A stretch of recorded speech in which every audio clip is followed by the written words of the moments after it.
ఆస్ట్రేలియాలో జరిగిన ఎన్నికల్లో విచిత్ర సంఘటనలు చోటు చేసుకున్నాయి.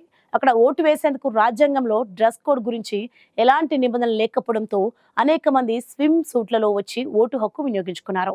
ఇక ఈ ఎన్నికల్లో మరోసారి లేబర్ పార్టీ విజయం సాధించింది. దీంతో ఆంటోనీ ఆల్బనీస్ వరుసగా రెండోసారి ప్రధాని పదవిని చేపట్టనున్నారు.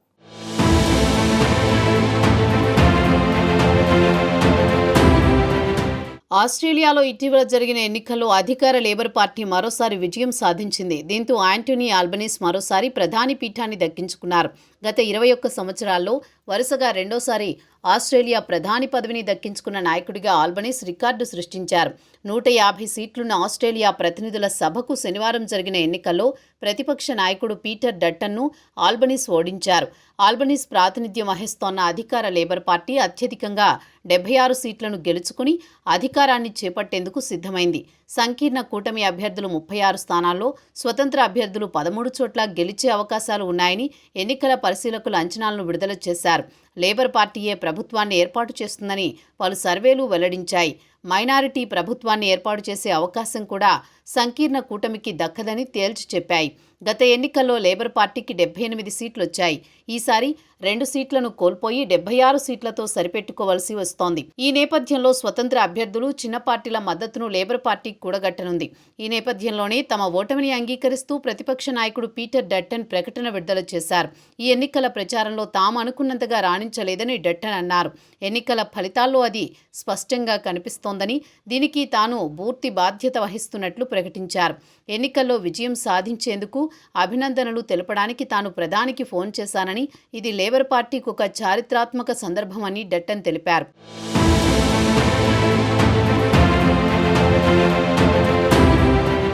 లిబరల్ పార్టీ నుంచి పీటర్ డట్టన్ ప్రాతినిధ్యం వహిస్తున్నారు. పీటర్ డట్టన్ను డోజ్ వై డట్టన్ అని విమర్శిస్తూ ఈ ఎన్నికల్లో ఆల్బనీస్కు చెందిన లేబర్ పార్టీ నేతలు ప్రచారం నిర్వహించారు. ఒకవేళ ఈ ఎన్నికల్లో పీటర్ డట్టన్ గెలిస్తే అమెరికా అధ్యక్షుడు డొనాల్డ్ ట్రంప్ ప్రభుత్వపు డోజ్ విభాగాన్ని ఆస్ట్రేలియాలోనూ ఏర్పాటు చేస్తారని ప్రచారంలతో విరుచుకుపడ్డారు. డోజ్ విభాగం ద్వారా దేశంలో పెద్ద ఎత్తున ఉద్యోగ కోతలు విధిస్తారని లేబర్ పార్టీ ప్రచారం చేసింది. ఈ ప్రచారం ఫలించి లేబర్ పార్టీ మరోసారి గెలిచింది. ఆస్ట్రేలియా ప్రజల ప్రయోజనాల కోసం తాము చైనాతోనే స్నేహం చేస్తామని, ఆ దేశంతోనూ సంబంధాలను బలోపేతం చేస్తామని ఆల్బనీస్ ఎన్నికల ప్రచారంలో తెలిపారు. 2022లో తాము గెలవగానే ఆస్ట్రేలియా చైనా మధ్య ఉన్న వాణిజ్య అవరోధాలను తొలగించామని ప్రచారం నిర్వహించారు. మరోసారి ఆస్ట్రేలియా ప్రధానిగా ఎన్నికైన ఆల్బనీస్కు భారత ప్రధాని నరేంద్ర మోదీ అభినందనలు తెలిపారు.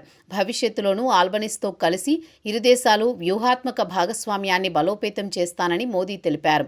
మీ సమర్థ నాయకత్వంపై ఆస్ట్రేలియా ప్రజలు అపారమైన నమ్మకముంచారని, అందుకే మరో విజయం లభించిందన్నారు. ఇండో పసిఫిక్ ప్రాంతంలో సుస్థిరత, వికాసం కోసం కలిసికట్టుగా పనిచేద్దామంటూ మోదీ ట్వీట్ చేశారు.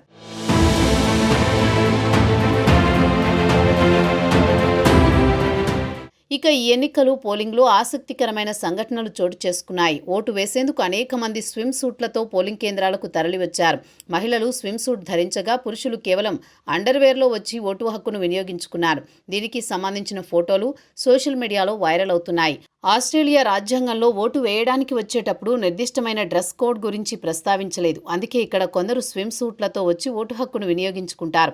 ఆస్ట్రేలియాలో అదొక సంప్రదాయంగా మారిపోయింది. బడ్జీ స్మగ్లర్ అనే స్విమ్ వేర్ కంపెనీ ఇచ్చిన ఓ ఆఫరే వందల మంది స్విమ్ సూట్లో రావడానికి కారణమైనట్లు తెలుస్తోంది. స్విమ్ సూట్లో ఓటు వేసిన మొదటి 200 మందికి స్విమ్ వేర్ను ఉచితంగా ఇస్తామని సంస్థ ప్రకటించింది. దీంతో ఓటర్లు స్విమ్ సూట్లో ఓటు వేసేందుకు పోలింగ్ కేంద్రాల వద్ద బారులు తీరారు. ఆస్ట్రేలియాలో ఎన్నికలు చాలా సరదాగా జరుగుతాయి. పోలింగ్ స్టేషన్ల వద్ద పలు స్థానిక గ్రూపులు స్కూళ్లు, చర్చిలు వంటి వాటికి విరాళాలు సేకరించేందుకు వీలుగా ఆహార పదార్థాలను విక్రయించారు. చాలా చోట్ల బార్బెక్యూ గ్రిల్స్ను ఏర్పాటు చేశారు. ఇక వీటిలో డెమోక్రసీ సాసేజ్ చాలా పాపులర్ అయింది. ఇప్పుడు ఇది ఆస్ట్రేలియన్ సాంస్కృతిక సంప్రదాయంగా మారిపోయింది. ఈ కార్యక్రమాల్లో కుర్రాళ్ల నుంచి వృద్ధుల వరకు పాల్గొన్నారు. ఓటింగ్ విషయంలో సానుకూల దృక్పథం కోసం ఇలా చేస్తున్నారు.